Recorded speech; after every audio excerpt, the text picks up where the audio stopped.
Era como se um punhal gelado tivesse sido cravado no meu peito.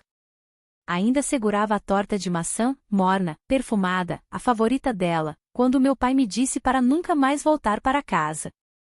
Eu a tinha assado na noite anterior, usando as técnicas que a mamãe tinha me ensinado há muitos anos. Dirigi por horas sob uma névoa densa para levá-la a ela, como fazia todos os anos. Era ação de graças. Eu estava em casa, ou pelo menos, eu ainda a chamava de casa. Nem tínhamos agradecido pela comida ainda. O peru não havia sido trinchado. O recheio fumegava na travessa de cristal que minha mãe só tirava uma vez por ano. E eu, ali, parada, ainda sorrindo, ainda segurando aquela torta, quando o papai disparou: "Devolva os $100.000, Joyce. Ou não se preocupe em voltar para casa." Por um instante, achei que tinha ouvido errado, ou que era alguma piada de mau gosto. Papai não era de dramas, e o dia de ação de graças nunca foi palco para tal em nossa família. Pelo menos, não até aquela noite. Mas ninguém riu. Cássia estava sentada do outro lado da mesa, as mãos cruzadas no colo, como se estivesse em um funeral. Adam olhava fixamente para a toalha de mesa. Até a mamãe, a doce e gentil mamãe, se recusava a me encarar. Eu não me sentei. Eu não conseguia. A bandeja da torta, que antes parecia tão leve, pesava em minhas mãos, de repente, mais do que deveria. Olhei para ela, estupidamente, como se pudesse me explicar o que estava acontecendo. "Com licença", eu balbuciei. A mandíbula do papai se apertou. "Não torne isso mais difícil do que já é." "Exatamente do que vocês estão me acusando?", perguntei, a voz embargada. Cássia finalmente ergueu os olhos. Estavam vermelhos, o rímel borrado nos cantos, como se ela tivesse chorado por horas. Mas a voz dela era clara como cristal: "A conta da mamãe. $100.000 desapareceram no mês passado. Logo depois que você a ajudou a configurar o banco online." Minha boca se abriu, mas nenhum som saiu. Era verdade que eu tinha ajudado a mamãe com as contas dela. Ela estava nervosa com a ideia de não ter mais papel, algo sobre não confiar na nuvem. Então, eu tinha passado um domingo à tarde com ela, guiando-a pelo aplicativo, pelas senhas, pelas perguntas de segurança. Ela até anotou tudo em um caderninho que guardávamos na gaveta da cozinha. Isso foi há 4 semanas. 4 semanas. E agora, estavam me dizendo que aquele foi o momento em que eu a roubei. "Vocês estão falando sério", sussurrei. "Vocês acham que eu peguei o dinheiro da mamãe?" Adam finalmente falou, a voz tensa, como se doesse dizer as palavras. Não queríamos acreditar, mas o banco confirmou que os saques foram feitos online. Ninguém mais tinha acesso. Ninguém mais, exceto você. Olhei para a mamãe. Ela não se moveu. Não assentiu, nem balançou a cabeça. Apenas pegou o guardanapo e o pressionou contra a boca, como se fosse vomitar. Foi então que a ficha caiu. A torta, o trânsito, o ritual anual, nada disso importava. Eu não era mais a filha deles. Eu era uma suspeita. Coloquei a torta no canto do balcão, com uma delicadeza quase dolorosa. A forma de metal fez um clique fraco contra o granito. Peguei meu casaco do encosto da cadeira onde o havia deixado mais cedo. Não falei nada. "Você tem até o final da semana", disse o papai, em voz baixa, atrás de mim. "Depois, vamos ao advogado."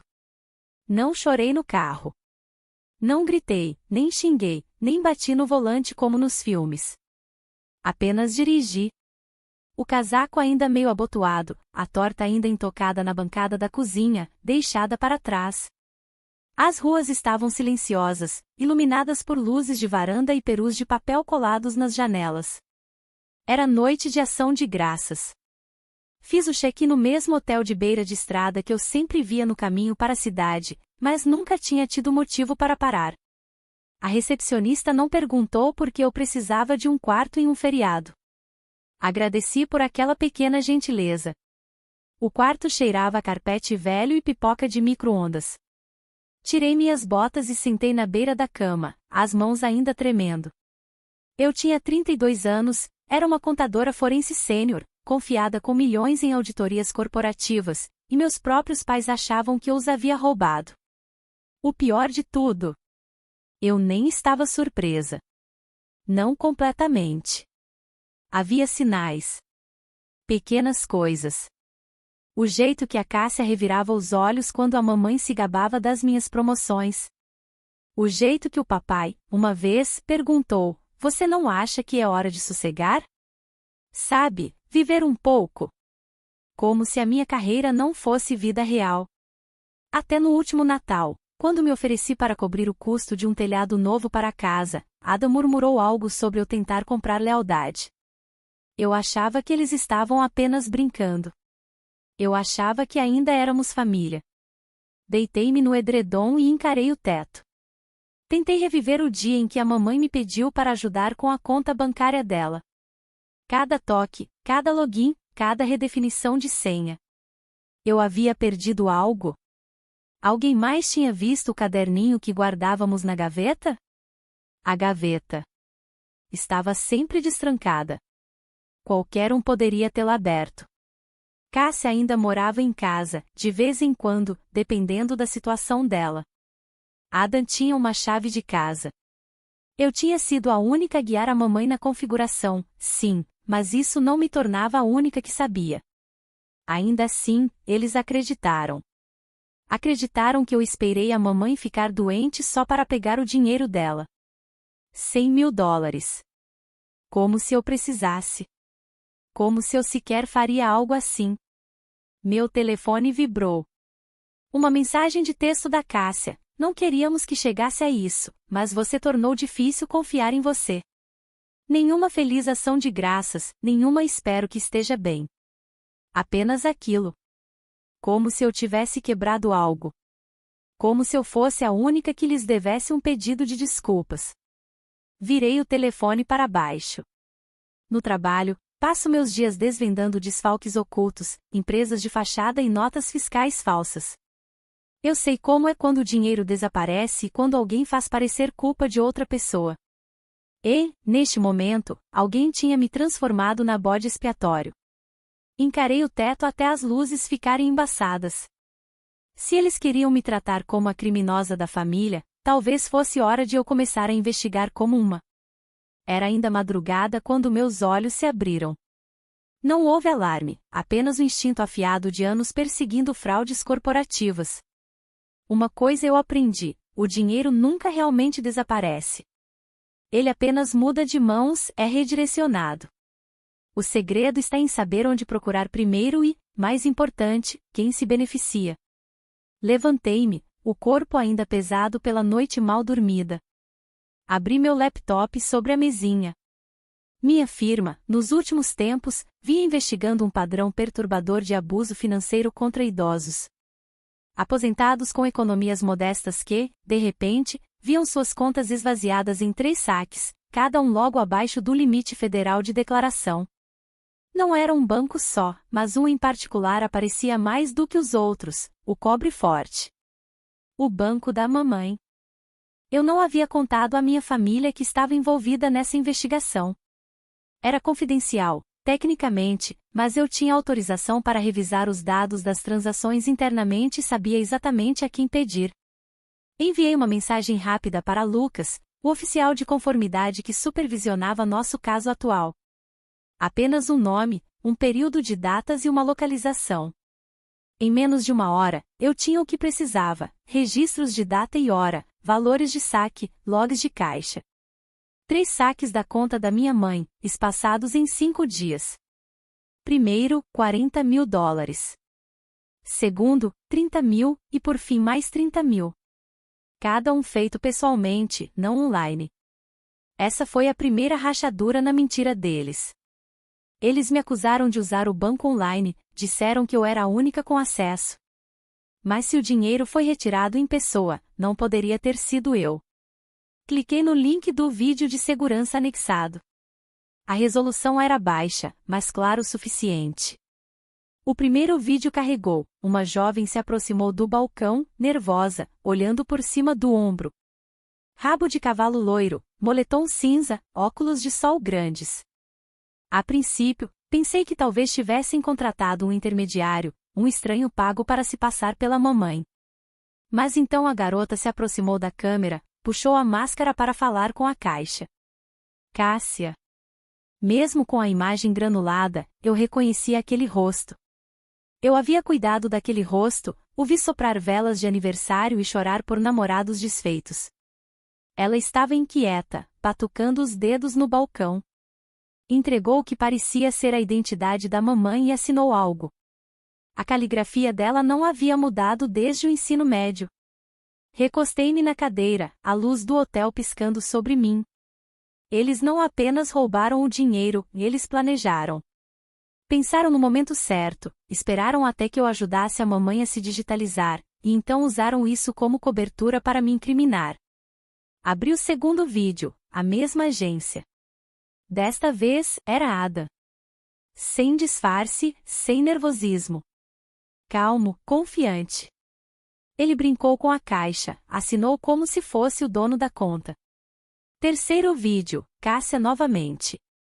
O mesmo moletom, óculos de sol diferentes. A arrogância disso me dava arrepios. Mas ainda faltava uma peça. Como eles tiveram acesso à identidade e às informações da conta da mamãe? Então me lembrei de algo.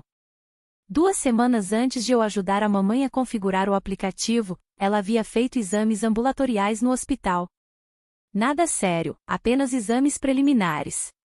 Cássia se ofereceu para passar a noite com ela. A bolsa da mamãe esteve com ela o tempo todo, o talão de cheques, os extratos bancários, a carteira de motorista. Foi ali que tudo começou. Mas não terminou ali. Verifiquei os metadados da configuração da conta.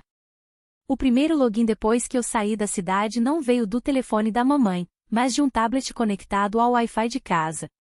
O mesmo endereço IP que Cássia usava quando assistia Netflix. E a OTP, a senha de uso único, foi enviada para um e-mail alternativo que eu não havia cadastrado. Verifiquei. O número de telefone de recuperação pertencia a Ada. Eles não eram apenas descuidados, eram arrogantes. Achavam que ninguém questionaria. Não se a filha bem-sucedida fosse a culpada óbvia. Não se o resto da família falasse a uma só voz. Fechei o laptop. Isso não era apenas um mal-entendido.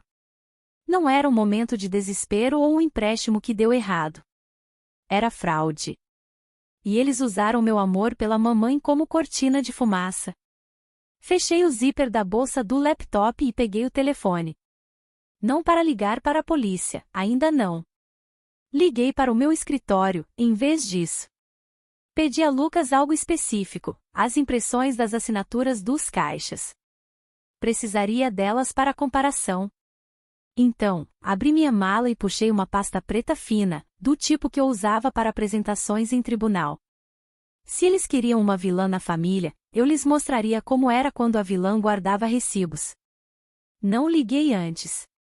Dirigi de volta na tarde de segunda-feira, exatamente quando a luz do sol atingia aquela inclinação dourada que sempre fazia entre o Halloween e o Natal. O tipo de luz que costumava fazer a casa parecer um lar. Não hoje.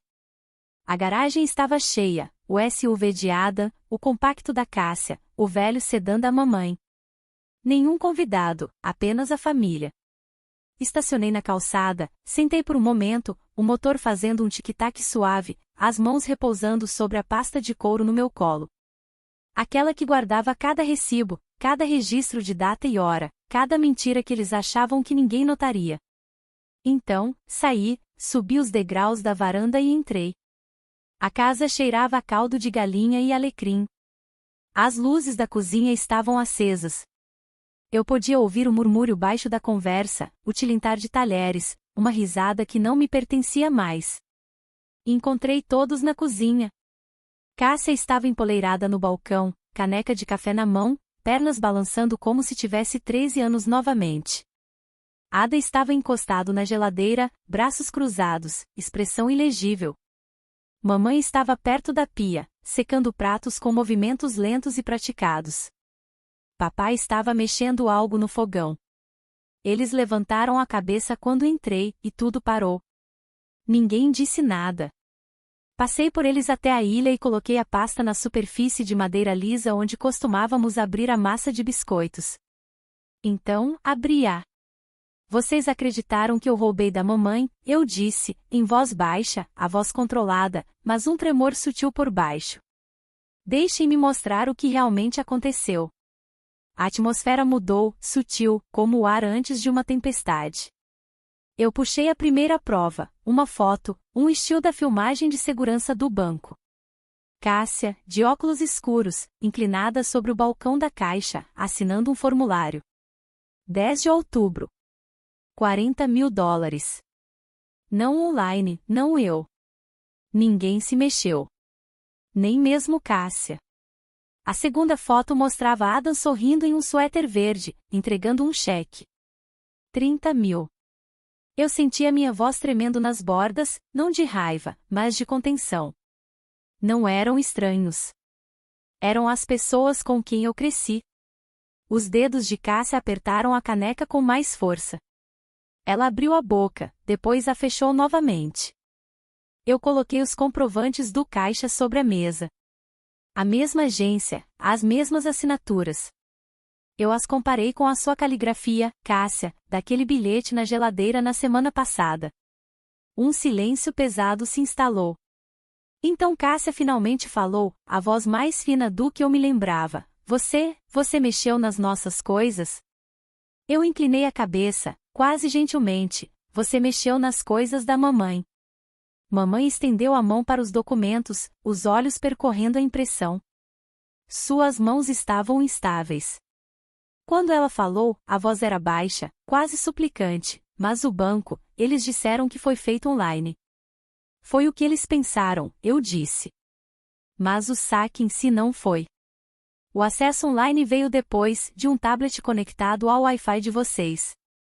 A conta estava configurada para recuperação através de um e-mail vinculado ao número de telefone do Adam. Um silêncio denso pairou sobre a cozinha, como neve caindo. Papai parou de mexer. Cássia desviou o olhar. Ada encarou o chão, como se pudesse encontrar uma verdade diferente ali embaixo. Você me deixou pensar que minha filha roubou de mim, mamãe sussurrou. Ela não olhava para ninguém em particular. Talvez nem para mim.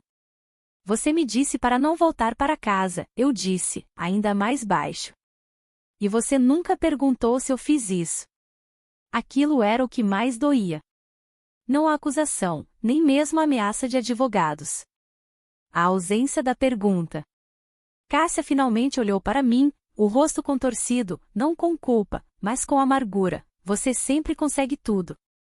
O emprego, os elogios, o respeito. Eu só queria nivelar o campo. Eu a observei por um longo momento. Ela parecia mais velha do que na semana passada, ou talvez eu finalmente a estivesse vendo pela primeira vez. Você não nivelou nada, eu disse.